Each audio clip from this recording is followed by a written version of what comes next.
Hi friends, ಮಸ್ತ್ ಕನ್ನಡ ಚಾನಲ್ಗೆ ಮತ್ತೊಮ್ಮೆ ಸ್ವಾಗತ. ಕೇರಳದ ತಿರುವನಂತಪುರಂ ರೈಲು ನಿಲ್ದಾಣ. ರೈಲ್ವೆ ನಿಲ್ದಾಣದ ಬಳಿ ವಯಸ್ಸಾದ ಭಿಕ್ಷುಕಿಯೊಬ್ಬರು ಪ್ರಯಾಣಿಕರನ್ನು ಬೇಡಿಕೊಳ್ಳುತ್ತಾ ಅಲೆದಾಡುತ್ತಿರುವುದು ಕಂಡುಬಂದಿದೆ. ಅವಳು ತಿಂದು ಹೊಟ್ಟೆ ತುಂಬಿಸಿಕೊಳ್ಳುತ್ತಾಳೆ. ಅವಳ ಕೂದಲು ಜಡೆಯಾಗಿದೆ ಮತ್ತು ಅವಳು ಇಲ್ಲಿ ಮತ್ತು ಅಲ್ಲಿ ಹರಿದ ಹಳೆಯ ಸೀರೆಯನ್ನು ಧರಿಸಿದ್ದಾಳೆ. ಅವಳು ಒಂದು ಮೂಲೆಯಲ್ಲಿರುವ ಮರದ ಕೆಳಗೆ ಮನೆ ಮಾಡಿದ್ದಾಳೆ. ಅವಳು ಅಲ್ಲಿಯೇ ತಿಂದು ಮಲಗುತ್ತಾಳೆ. ಅವಳು ಸ್ನಾನ ಮಾಡಿ ಕೆಲವು ತಿಂಗಳುಗಳಾಗಿರಬೇಕು. ದುರದೃಷ್ಟವಶಾತ್ ಅವಳು ಅವಳ ಬಳಿಗೆ ಬಂದಾಗ ಎಲ್ಲರೂ ವಾಸನೆಗಾಗಿ ಅವಳನ್ನು ಬೈಯುತ್ತಾರೆ. ಕೆಲವರು ಅವಳನ್ನು ಹೊಡೆಯುತ್ತಾರೆ. ಕೆಲವು ಮಾನವೀಯ ಜನರು ಪ್ರತಿದಿನ ಅವಳಿಗೆ ಸ್ವಲ್ಪ ಆಹಾರವನ್ನು ನೀಡುತ್ತಾರೆ. ವೃದ್ಧೆ ಇನ್ನೂ ಜೀವಂತವಾಗಿದ್ದಾರೆ. ಮೊದಲನೆಯದಾಗಿ ಒಂದು ಸಣ್ಣ ವಿನಂತಿ. ನಮ್ಮ ವಿಡಿಯೋಗಳನ್ನು ಮೊದಲ ಬಾರಿಗೆ ನೋಡುತ್ತಿರುವವರು ನಮ್ಮ ಚಾನಲ್ಗೆ ಚಂದಾದಾರರಾಗಿ. ನೀವು ವಿಡಿಯೋವನ್ನು ಇಷ್ಟಪಟ್ಟರೆ ಅದನ್ನು ಲೈಕ್ ಮಾಡಿ ಮತ್ತು ನಿಮ್ಮ ಅಭಿಪ್ರಾಯವನ್ನು ಕಾಮೆಂಟ್ ಮಾಡಿ. ಅಂತಹ ಹೆಚ್ಚಿನ ನಿಜ ಜೀವನದ ಕಥೆಗಳಿಗಾಗಿ ಕಾರ್ಡ್ಗಳಲ್ಲಿ ನೀಡಲಾದ ಪ್ಲೇಪಟ್ಟಿಯನ್ನು ಪರಿಶೀಲಿಸಿ. ಈಗ ವಿಡಿಯೋವನ್ನು ಪ್ರಾರಂಭಿಸೋಣ. ಒಂದು ದಿನ ವಿದ್ಯಾ ಎಂಬ ಹುಡುಗಿ ತನ್ನ ಸ್ನೇಹಿತನನ್ನು ಭೇಟಿಯಾಗಲು ರೈಲ್ವೆ ನಿಲ್ದಾಣಕ್ಕೆ ಬಂದಳು. ರೈಲು ಸ್ವಲ್ಪ ತಡವಾಗಿತ್ತು ಮತ್ತು ಅವಳು ಏನು ಮಾಡಬೇಕೆಂದು ತಿಳಿಯದೆ ಅಲೆದಾಡುತ್ತಿದ್ದಳು. ಹುಡುಗಿ ಅಲ್ಲಿ ವಯಸ್ಸಾದ ಮಹಿಳೆಯನ್ನು ನೋಡಿದಳು. ಹಸಿವಿನಿಂದ ಅವಳನ್ನು ನೋಡಿ ಅವಳಿಗೆ ಯಾವುದೇ ಆಹಾರವನ್ನು ನೀಡಲು ಇಷ್ಟಪಡದ ವಿದ್ಯಾ ರೈಲ್ವೆ ನಿಲ್ದಾಣದಲ್ಲಿ ಸಿಕ್ಕ ಹುಲಿ ಆಹಾರದ ಪ್ಯಾಕೆಟ್ ಅನ್ನು ತಂದು ಅವಳಿಗೆ ಕೊಟ್ಟಳು. ಅದನ್ನು ಅವಳಿಗೆ ಹಾಗೆ ನೀಡಲು ತುಂಬಾ ತಡವಾಗಿತ್ತು. ಅವಳು ಹುಲಿ ಆಹಾರದ ಪ್ಯಾಕೆಟ್ ಅನ್ನು ಹರಿದು ಒಂದು ಕ್ಷಣವೂ ಯೋಚಿಸದೆ ತನ್ನ ಕೈಗಳಿಂದ ತಿನ್ನಲು ಪ್ರಾರಂಭಿಸಿದಳು. ವಿದ್ಯಾ ಅವಳು ಎಷ್ಟು ಹಸಿದಿದ್ದಾಳೆಂದು ನೋಡಿ ಕಣ್ಣುಗಳು ಕಣ್ಣೀರಿನಿಂದ ತುಂಬಿ ಬಂದವು. ಅವಳು ಕೂಡ ಹೋಗಿ ನೀರಿನ ಬಾಟಲಿಯನ್ನು ಖರೀದಿಸಿ ವೃದ್ಧೆಗೆ ಕೊಟ್ಟಳು. ವಿದ್ಯಾ ಆ ವೃದ್ಧೆಯ ಹೊಟ್ಟೆಯನ್ನು ಅನ್ನದಿಂದ ತುಂಬಿಸಿ 100 ವರ್ಷಗಳ ಕಾಲ ಸಂತೋಷದಿಂದ ಬದುಕುವಂತೆ ಆಶೀರ್ವದಿಸಿದಳು. ಆದರೆ ವೃದ್ಧೆ ತಿನ್ನುವವರೆಗೂ ತನ್ನನ್ನು ತಾನು ಪರೀಕ್ಷಿಸಿಕೊಳ್ಳುತ್ತಲೇ ಇದ್ದಳು. ದಿವ್ಯಾ ತನ್ನ ಪಕ್ಕದಲ್ಲಿ ಕೆಲವು ಪತ್ರಿಕೆಗಳನ್ನು ಇಟ್ಟುಕೊಂಡಿದ್ದಳು.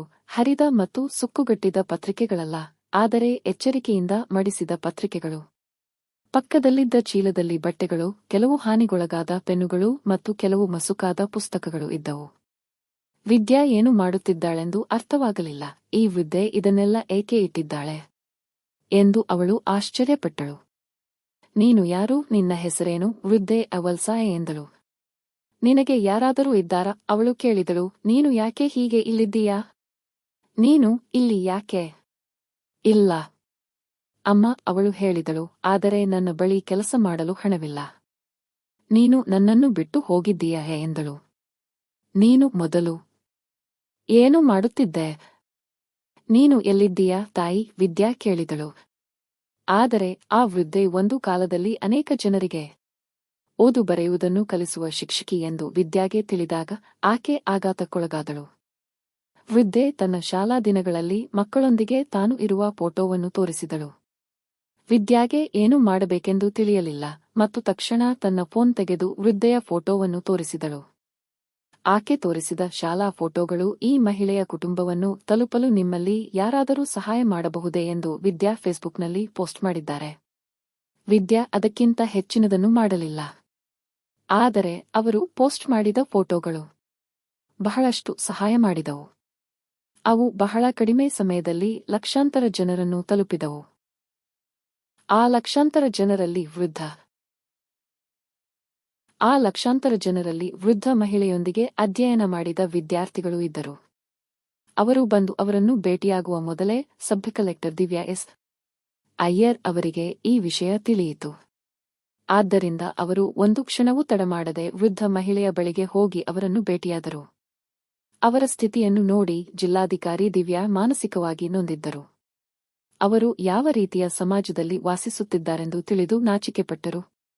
ಜಿಲ್ಲಾಧಿಕಾರಿ ವೃದ್ಧೆಯನ್ನು ಭೇಟಿಯಾದಾಗ ಅಲ್ಲಿದ್ದ ಎಲ್ಲ ಜನರು ಆಘಾತಕ್ಕೊಳಗಾದರು.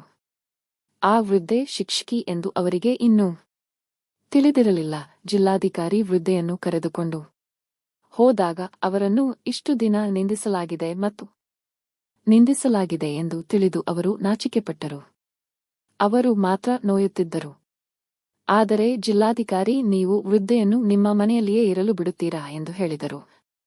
ಅವಳು ಕೇಳಿದಳು, ಅವರು ಎಲ್ಲಿದ್ದಾರೆಂದು ನೀವು ನನಗೆ ಹೇಳಬಲ್ಲಿರಾ? ಅದಕ್ಕೆ ಅವಳು ಉತ್ತರಿಸಿದಳು, ಇಲ್ಲ, ಅವರು ಬಂದು ನನ್ನನ್ನು ಕರೆದುಕೊಂಡು ಹೋಗುತ್ತಾರೆ. ಆದರೆ ನಾನು ಹೋಗುವುದಿಲ್ಲ. ಅವಳು ಉತ್ತರಿಸಿದಳು, ಕಲೆಕ್ಟರ್ ತಾಯಿ ಏನು ಮಾಡಬಹುದು? ಅಥವಾ ಅವಳು ಅವಳನ್ನು ಸ್ಥಳೀಯ ನಿಗಮವು ನಡೆಸುತ್ತಿರುವ ವೃದ್ಧಾಶ್ರಮಕ್ಕೆ ಕರೆದೊಯ್ದಳು. ಅವಳ ವಿದ್ಯಾರ್ಥಿಗಳು ಒಬ್ಬೊಬ್ಬರಾಗಿ ಅವಳ ಬಗ್ಗೆ ಕಲಿಯುತ್ತಿದ್ದರು. ಅವರು ಈ ಮಟ್ಟದಲ್ಲಿರುವ ಕಾರಣ ನಾನು ಅವಳನ್ನು ನೋಡಿಕೊಳ್ಳುತ್ತೇನೆ. ಕಿನ್ಶಿಪ್ ಕೆಲವು ಜನರಲ್ಲಿ ಜೀವಂತವಾಗಿದೆ. ಅಂತಹ ಹೆಚ್ಚು ನೈಜ ಜೀವನದ ಕಥೆಗಳು ಮತ್ತು ಅಧಿಸೂಚನೆಯನ್ನು ನೀವು ಇರಿಸಿ.